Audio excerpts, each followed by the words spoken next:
Hey everyone, and welcome back. Today I'm going to be talking about watch lists. And then in another video coming up soon, I'm going to talk about saved searches. So what is a watch list and why are they important? Well, watch lists are a way that you can go ahead and you can take on-market properties that are for sale or for lease, including land, and to create a list for your clients that you're able to send out rapidly through our program. So if I have certain buyer requirements or tenant requirements, it allows me to easily send that information in a compiled email, track that information inside of our marketplace. Now, there's other areas that we can use the program to do things similar to that, but today we're going to be focused on watch lists. So you want to make sure you're in the area that says RealNext Marketplace. That is our marketplace for on-market listings for sale, for lease, comparables, investment wanted, and space wanted. When you click on search listings, you're going to have the ability to drop down and see for sale, for lease, sale or lease, investment wanted, space wanted, and sales comps. In property types, if you click, you have a main property type and then you have a subcategory. So if you're looking for agriculture, but maybe you want to have pasture and ranch or timberland, or maybe it's healthcare, but you want hospitals, industrial, but you want industrial automotive. Simply go ahead and select one of the subcategories and that's going to narrow things down. Today, I'm going to go ahead and I'm going to select industrial. And when you select the main category, it also puts in all the subcategories. Now we'll pick a region and I'm just going to pick Florida. We are going to have a hurricane like winds coming to San Diego. So Hurricane Florida, that's where I'm going to search. Now you also have the ability to use the tools on the right-hand side that have polygon and radius and zip code searches to narrow down your criteria. But for me, I'm just going to say Florida industrial. And then I don't have any zip codes or city.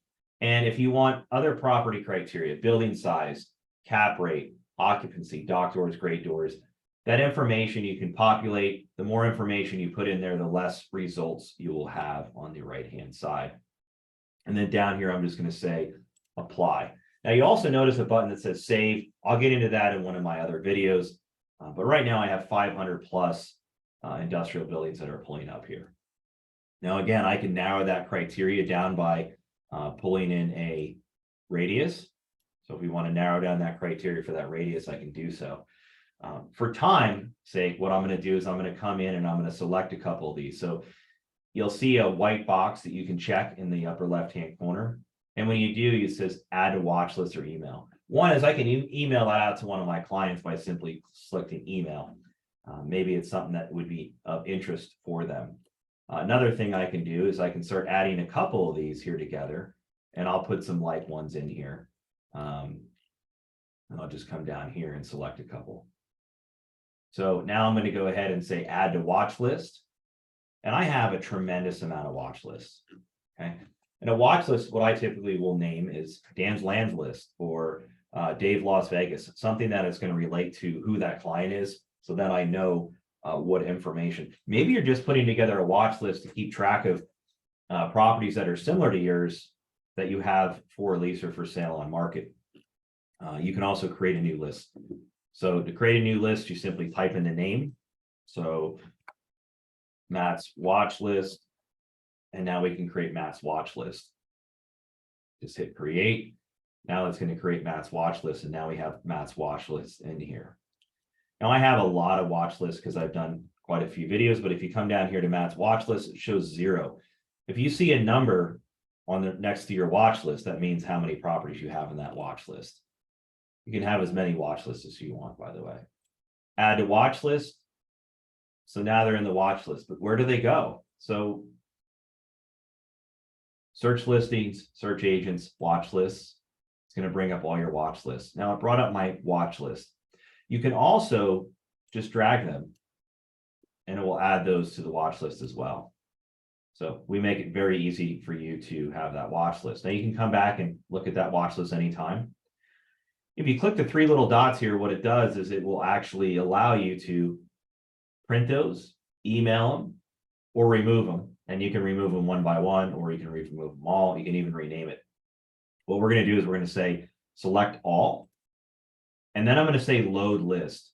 So what that's going to do is it's going to put that information just right on the right-hand side. So now you can see all the properties here in my watch list. That's all I have. And now we can see where they're located out in Florida. We want to see things like traffic conditions. Maybe we want to throw a heat map on there for demographics for age. We can pull some heat maps on there. We can even show some business categories that are on that map, and it will start throwing those business categories on there. So again, Nets is my watch list. Now from here, I can do a lot of things. One is I can take the information and I can remove some of those selected. Two, I can print it. But in this one here, I'm going to say email selected because I'm going to email that over to my client. And what it does is it's going to compile those emails, those listings together to create an email. Now you can provide up to 10 email addresses. So in this case, I'm just going to email myself. And it automatically pulled the record. Man, Matt, how did it do that? That's incredible. Well, it's connected directly to the RealNext CRM.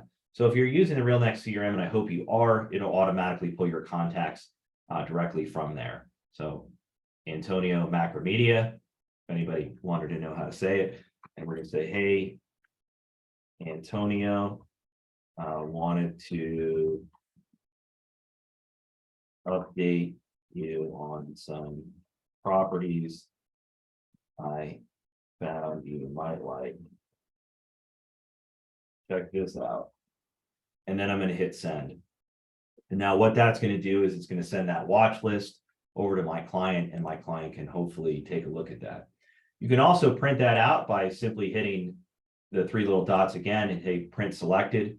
And then you have a couple options: brief single page layout, multi-page layout, line summary, map and list, prepared for, who you're putting it in to prepare for. Do you want to display listing agent information? Maybe, maybe not. In some cases, it doesn't matter because, look, you have the representation agreement. Other times people want to take that off.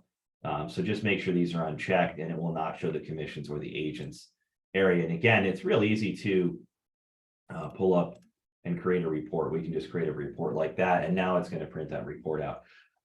Look, hopefully everybody enjoyed this on how to create a watch list and why we create a watch list. You can see all these on a map now. It's got a nice little report of those properties. Come back, like, subscribe. Hopefully you enjoy my videos. We'll talk soon. Thanks, everyone.